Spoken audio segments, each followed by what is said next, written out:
everyone for coming to this event of solidarity, to show solidarity to the struggles of the Greek people, of the Greek government against austerity everywhere, not only in Greece and not only in Europe, but everywhere that is happening. January 25th, 2015 was a great day, wasn't it? Oh, okay.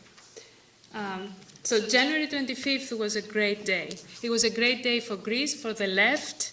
It was the first left government elected in Greece ever. It was the first left government elected in Europe after 60 years. And SYRIZA, the coalition party of the radical left, took 36% of the vote, whereas the second party, New Democracy, only 28%. 7 parties made it to the parliament. Unfortunately, for a few thousand votes, SYRIZA didn't manage to get absolute majority in the parliament. However, the next day, they formed a coalition government with independent Greeks. One of the members of the cabinet, actually, is a member of SYRIZA-New York, one of the members of SYRIZA-New York, Rania Antonopoulos, on the portfolio of battling unemployment. First measures. Tsipras government, cabinet members came out and gave a taste, a preview of what's coming. No more troika, no more memorandum, raise basic salary, reverse major privatizations, and give nationality to all born in Greece. Unthinkable. 4 years ago, it looked improbable that a left government would be in Greece. 6 years ago, it was completely out of question. It was unthinkable.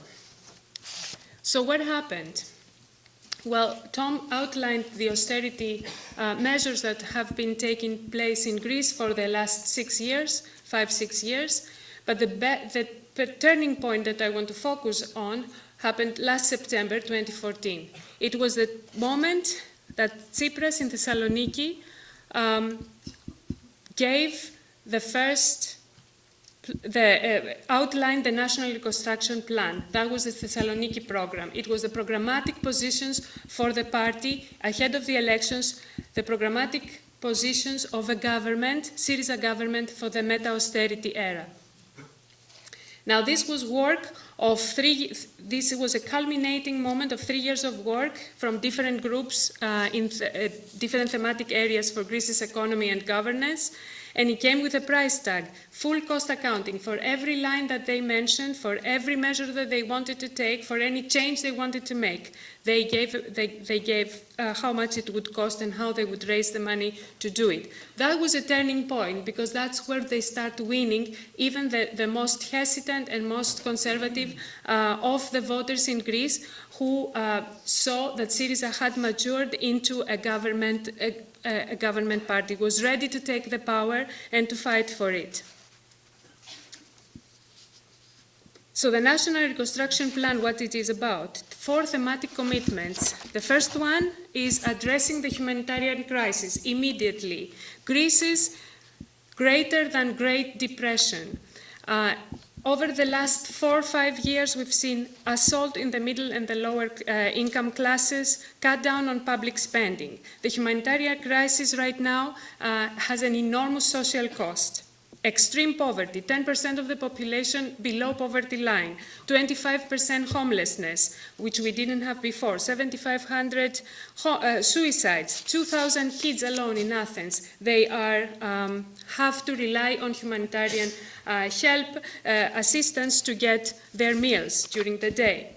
So SYRIZA is proposing free electricity and support for these 300,000 families that are under the poverty line, housing guarantee, rent subsidies, free medical care, and lower price for heating, oil and transportation costs for everybody else. The second component of the reconstruction plan is restarting the economy. Break the cycle, austerity, recession, poverty. Unprecedented economic collapse in a country of the first world during peacetime that's not in war. The economy has shrunk by 25%, income has dropped by 1/3, and the unemployment right now among the young is at 50%.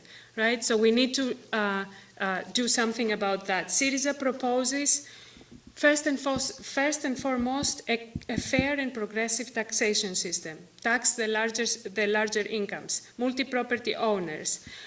Combat tax evasion and tax immunity. All those economic elites that for years had been entangled with the political elites and evaded taxation or were handed out tax provisions. Ship owners, media moguls, banks, and mega construction company owners. These are the private interests that SYRIZA will go after as soon as it gets the vote of confidence in the parliament.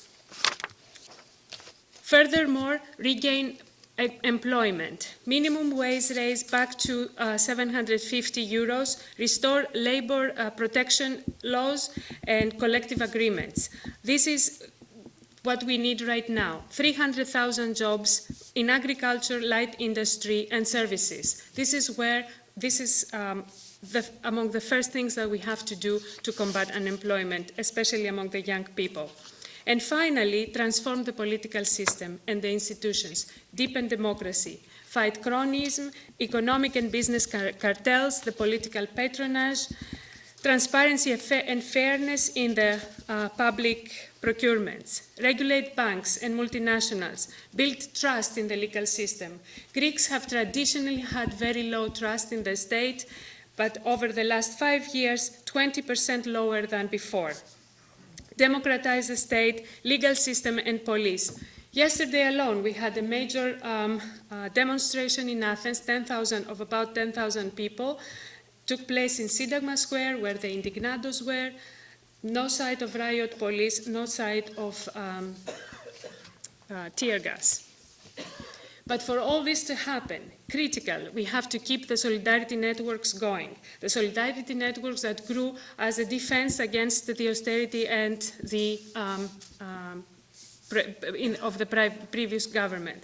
Social hospitals, collectives, and other grassroots movements. They have to mobilize the masses, movements that SYRIZA has always been traditionally aligned to and supportive.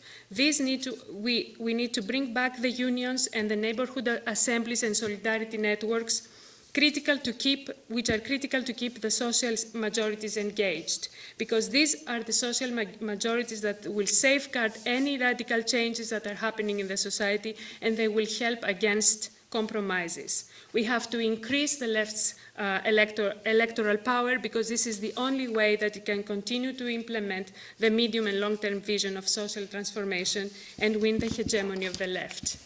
And along the same line, the international factor. It's critical, and since we are actually in the United States, to recognize that the political landscape has changed and is changing.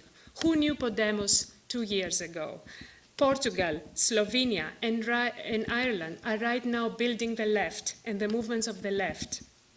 SYRIZA has radicalized by inspiring and awakening masses well beyond Greece's borders. These social forces are aligned differently right now. We are not aligned based on borders. That's why the formation of the European Union doesn't bother us. The radicalization comes inside the European Union.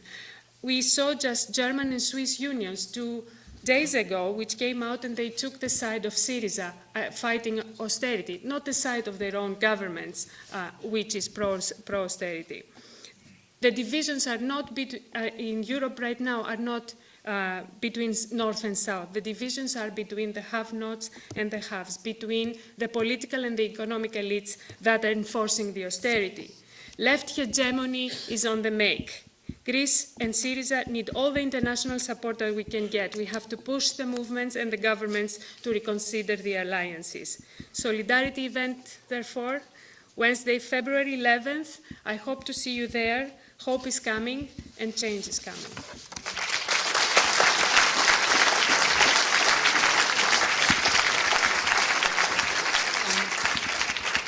The next speaker is